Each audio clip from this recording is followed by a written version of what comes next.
देश भर में आयकर विभाग के कर्मचारी और अधिकारी भूख हड़ताल पर हैं। प्रदेश में भी सभी सेंटर्स पर ज्वाइंट काउंसिल ऑफ एक्शन के बैनर तले भूख हड़ताल की जा रही है। जयपुर में आयकर प्रधान कार्यालय पर अपनी विभिन्न मांगों के समर्थन में कर्मचारी और अधिकारी भूख हड़ताल पर बैठे हैं। इनकी मांगों में पदोन्नति, नई नियुक्तियां और अन्य सुविधाएं भी शामिल है। भूख हड़ताल के मुद्दे पर जेसीए के सदस्यों से बात की हमारे संवाददाता बीके शर्मा ने।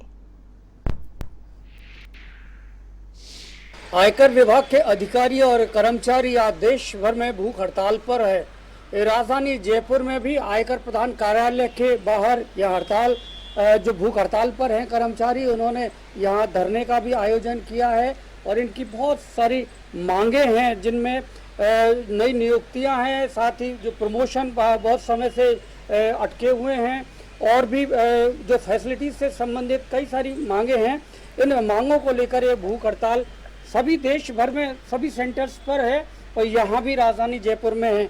आइए इनसे बात करते हैं कि क्या मुख्य मांग है, किस तरह की मांगे हैं जिनको लेकर आखिरकार आयकर विभाग को और कर्मचारियों अधिकारियों को भूख हड़ताल पर उतरना पड़ा है। हमारी मांग जो प्रमुख मांगे हैं, एक तो विभाग को हमारे अधिकारियों ने अदूरदर्शी निर्णयों के कारण जो व्यवस्थाएं उनको एडहॉक व्यवस्थाओं की तरफ धकेल दिया है। 2015 से जो रेगुलर डीपीसी होनी चाहिए इस सहायक आयकर आयुक्त की, वो विभाग में नहीं हो पाई है। इसी तरह से राजस्थान के परिप्रेक्ष्य में देखें तो 2017 के बाद आयकर अधिकारी के पदों पर जो नियमित पदोन्नति है वो अभी तक नहीं हो पाई है।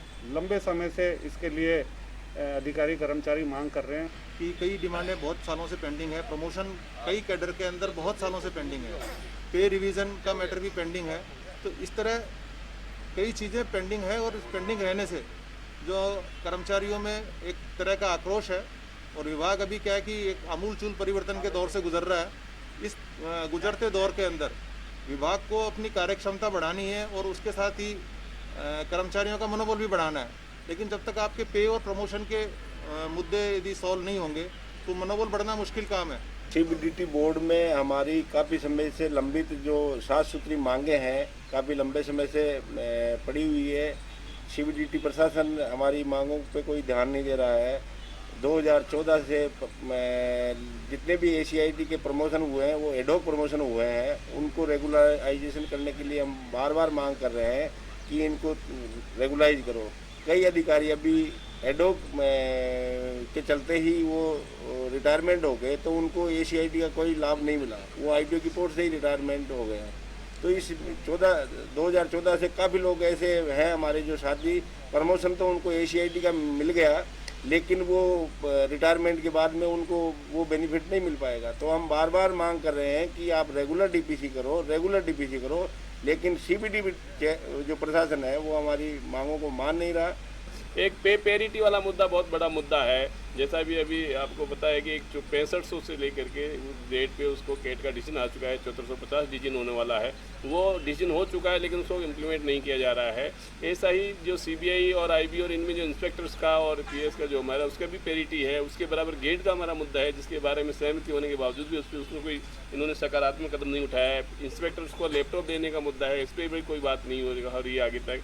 कुल मिलाकर के जितनी भी डिमांड है, चाहे कैजुअल लेबर्स को रेगुलाइज करने वाली मांग है, जितने भी कैजुअल कस्टम्स एंड एक्साइज में उनको रेगुलाइज कर दिया, हम उसी बेस पे हमारी भी डिमांड है कि आप उनको रेगुलाइज कर दो। एक आईसीटी का मुद्दा भी है, उसको भी एक सिस्टम करना है, उसके लिए भी अभी कुछ नहीं हो रहा है। इसके अलावा जो हमारी मेन डिमांड ये है कि जो डीपीसी रेगुलर हो रही है उसमें कुछ क्लियर कट डायरेक्शन पूरे इंडिया में आप भेज दीजिए। तो आयकर विभाग में कर्मचारी और अधिकारियों के बीच रोष है, नाराजगी है और जिसकी परिणति ये है कि भूख हड़ताल पर इनको बैठना पड़ा है। ज़्यादा बेहतर है कि केंद्र सरकार और केंद्रीय वित्त मंत्रालय इसमें दखल देकर और इनकी मांगों पर विचार करे, क्योंकि फेसलेस जैसी जो फ्लैगशिप स्कीम केंद्र सरकार ने लागू की है, बिना इनके सहयोग के इस तरह की स्कीम का देश में सफलता पूर्वक लागू करना और उसके परिणाम हासिल करना मुमकिन नहीं होगा। कैमरामैन विजय मिश्रा के साथ BK Sharma, A1 TV, Jaipur.